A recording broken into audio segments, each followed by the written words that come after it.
Yo, and welcome to our Spore Warden Brrzerker gun build. With this setup, you guys will be able to take this essentially wherever you want, bossing, mobbing, whatever you want it to do, it will be able to do that. You guys get crazy single target damage like you saw at the start of the video, and the single target damage translate directly into our mobbing clear potential as well due to some of our skills.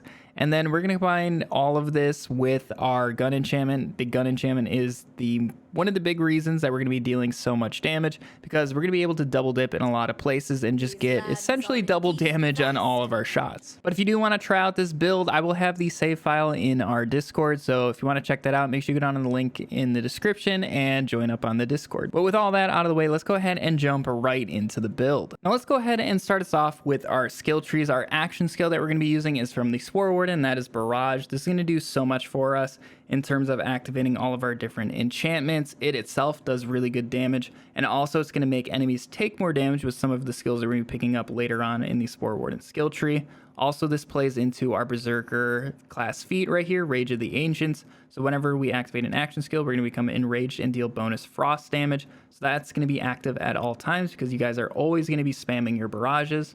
But then looking at the actual Spore Warden tree itself, we're going to be grabbing Eagle Eye for gun damage. Also, the handling is very nice for our main weapon with this build. Then Bullseye for the increased gun crit chance. And then we're going to be grabbing Affinity for the bonus ability damage for our barrage. And also our Capstone as well. So it's going to help out your mobbing clear speeds. And then our Mushroom, we're going to give it Spore Clouds so it can take some enemy fire away from us. And then also Medicinal Mushrooms so it can revive us. Also, when you do get revived, you're going to get a bonus damage. So if you guys are in a chaotic moment, you can help clear out the enemies once you are revived. And then Windrunner for movement speed, which is survivability. Also Fire Rate, which is great for our DPS. Now, we do have 1 point that we need to just spend into a skill to get to the Capstone. So I do Quiver of Holding to help the sustain on our main weapon. But you can go ahead and put that into Bounty of the Hunt or Kindred Heart if you choose to do so. I personally prefer Quiver of Holding. Now, the main skill that we're going to be focusing on with this build, as you guys can see, I'm at 6 out of 3 with it because of our armor, is Wrath of Nature. So whenever the Fate Maker deals ability damage to an enemy, the affected enemy takes increased damage from all sources for a duration. And at 6 out of 3, that's 108%. That's a ton of extra damage. So that is why we're full sending this ability. I think it is just so good. And it also plays into our Capstone, which is Play the Angles. Whenever you deal gun crit hits, they have a chance to ricochet, and they're going to deal ability damage based off of the damage of the gun that spawned it. So that's going to play right into Wrath of Nature. So if there's a large group of enemies and the ricochets go around, you don't even have to hit them with your barrage. The Play the Angles will debuff them all for you, which is great. It's really going to help out your clear speeds. And then our final point is going to go into Headhunter. So you're going to deal increased gun damage to critical hit areas. So make sure you are aiming for the actual weak points. It's really going to help out your damage. Now, taking a look at the Berserker skill tree, this offers a lot that no other tree can really give us. Now, our main weapon with this build is going to actually be a frost weapon every single time. So the Ancestral Frost is just a straight bonus to that, and also our Enrage, which is fantastic. And that also plays into Icebreaker, so we're going to deal increased damage to slowed and eventually capping out at frozen targets up to 30%, which is awesome.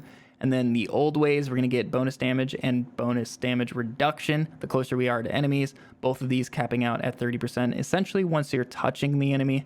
And then Cold Snap, this is going to give us movement speed, which once again is survivability. Also Frost Efficiency, so we can get Icebreaker to proc more. And also Frost Efficiency is survivability, because if an enemy is frozen, they can't attack you. This is also one of those skills where while we're enraged, which is all the time, this effect is going to be doubled. So you guys are going to get 18% movement speed and 48% Frost Efficiency. Now we're going to have 2 points left. One that I really do recommend you pick up is Relentless Rage. So this is going to help out your survivability whenever you're in Save Your Soul. When you damage an enemy, the meter is going to refill, so you have much longer to get back up. And then our final point, you can kind of put it in whatever you want. You can put it into Blood Frenzy, Instinct, but I prefer Ancient Fury just because it's some area damage. That plays a direct impact into our main gun anointment that we're going to be using with this setup. But at this point, once again, you can kind of put wherever you want. Now, make sure you guys are picking up Spore Warden power with the class mod that you're going to be using. You're getting it anyway there, but also on your amulet, make sure it does have Spore Warden power, because that's going to increase the damage of a barrage. Also, our Mushroom is going to be able to survive better, and our Play the Angles damage is going to be increased as well, so you're going to get better clear speeds.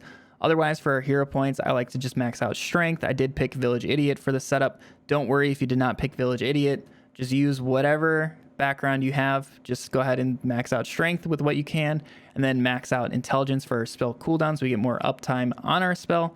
And then whatever's left, go ahead and throw it into attunement for our action skill cooldown. The other things really aren't going to help us too much, but if you guys don't really have an issue keeping up your barrage, which you won't with this build, you can put this into crit chance, but I like to do this just so I have to swap weapons less. Now, taking a look at our gear, our main weapon that we're going to be using majority of the time is the liquid cooling. I prefer ×2 version, but any liquid cooling will do. And then the enchantment that you're going to want to run on all of your damage dealing weapons is the enchanted Spore Warden. So for 10 seconds after activating barrage, gun and ability damage have a 25% chance to cause an explosion, dealing 30% of the damage dealt as poison damage to nearby enemies. And this poison damage is not always just going to be 30%. We're going to be able to scale this up. It's going to double dip in a lot of scenarios. We can increase our gun damage, which is obviously going to increase the poison damage, but then we can increase that poison damage further. There's a lot of times I see this poison damage equaling the gun damage that is actually spawning it, and this thing can hit for a couple 100k depending on the boss, so that poison damage is actually going to match. Also, this really helps for our armored targets. And then our other weapons that I like to use is a live wire, same enchantment. And then otherwise you can use a masterwork handbow, or if you guys have ammo issues on the liquid cooling, you can go ahead and put on a nightshade with the same enchantment for just mobbing, and then save the liquid cooling for bossing. It's completely up to you what you run there. In this fourth slot, I do like to run another masterwork handbow. This one with action skill start gains spell cooldown, so I can get more uptime on my Buffmeister, which is going to be the spell that we're using. We'll get to that a little bit later. But the main thing with this is with our shield enchantment, whenever we reload, we gain a charge of barrage. So if you guys ever run out of barrage when you're using liquid cooling, which we won't always be reloading with this because of its special effect, as long as you're hitting crits, you're never going to have to reload. So this is going to be very helpful if we need our barrage charges swapped to this. Shoot it 3 times and you'll have max charges of barrage again. Now our melee goblin pickaxe, this is great because there's a passive boost to our movement speed, spell cooldown, and action skill cooldown rates whenever we pick up any money that we find. Our enchantment that we're going to run on there is action skill active, increase elemental damage by 35%. Now I know barrage is not really active, it just kind of casts and that's it. But what these action skill active enchantments are actually doing right now is once you activate an action skill, this effect is just going to be active for like a minute. So it's just by far the strongest enchantments you can be using right now if your build fits it. So the elemental damage is going to increase all of our elemental damage, so including the gun itself, but then also the poison damage that these enchantments deal on top of that. So once again, we're going to be double dipping. And then moving on over to our shield, for most scenarios, I run a body rune because it helps our survivability. Also, we're going to deal bonus fire damage, and cryo isn't very good against flesh, so that's going to help make up some damage loss there. Otherwise, for the bossing, I run a cursed wit with ward break, gain 40% gun crit damage for 10 seconds. So that's when I just barrel stuff the boss and let it break me, and then I can fry it. And then our spell, like I said earlier, is the Buffmeister. Now I run action skill start, increase damage dealt by 20% for 20 seconds. Another double dipping enchantment here is going to increase our gun damage and then also our poison damage. Moving on over to our armor, I like to run the Hunter Smart Armor. Make sure you find a +3 into Wrath of Nature.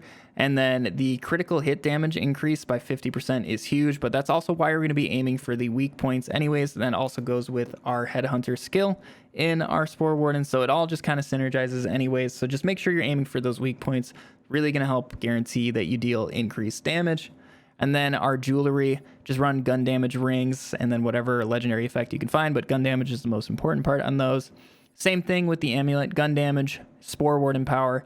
And then preferably, I would run the legendary Skeep one. So whenever you drop below 50% health, you're going to summon a sacrificial Skeep. This can heal you. Also, you can use it to second wind. I think it's just a great survivability option. I just do not have one right now that is on a gun damage Spore Warden setup. So I just want to show off some gameplay tips with this. So once you run out of barrage charges, if you just never have to reload with your liquid cooling. So let's go ahead and get rid of all of our charges here. We're going to have one more right here that we're going to get rid of once the game lets me. There we go.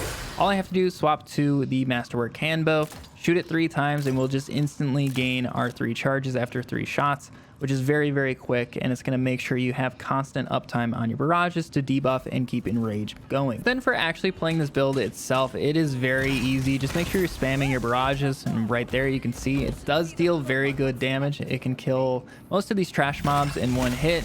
especially if you get a lot of the poison novas to proc off of it as well. But the liquid cooling is just going to kill things so quickly. It's going to instantly freeze them in like 1 to 2 shots if they're not already dead. And just make sure you do get close to enemies for our increased damage. And as you guys can see, when we get kills, we're going to be dealing bonus fire damage as well with our body rune, which is very helpful. Now, I know it doesn't happen very often, but if enemies group up a lot, especially during like the obelisk phases of the chaos chamber, the live wire is going to be one of your go-tos. It's just really good at killing all the different enemies, especially when you can proc a buffmeister beforehand. It is just going to shred with all of that bonus damage. But overall, that's seriously it for like playing the build. Just as long as you're spamming the barrage, aiming for crits, you're good to go. You're going to be clearing everything just passively with your ricochets, and you guys are just gonna be frying any sort of badass or bosses you run into. If you have any questions about the build, make sure you let me know in the comments down below. But also, if you guys did enjoy this build video, make sure you leave a thumbs up on it to let me know. It really does help me out. Also, consider subscribing for more builds and just in general Wonderlands content. Once again, if you want to try the save file out for yourself, it will be in our Discord, so make sure you join up on that if you haven't already. But anyways, I hope you all have a fantastic day, and I'll catch you all in the next video. See ya.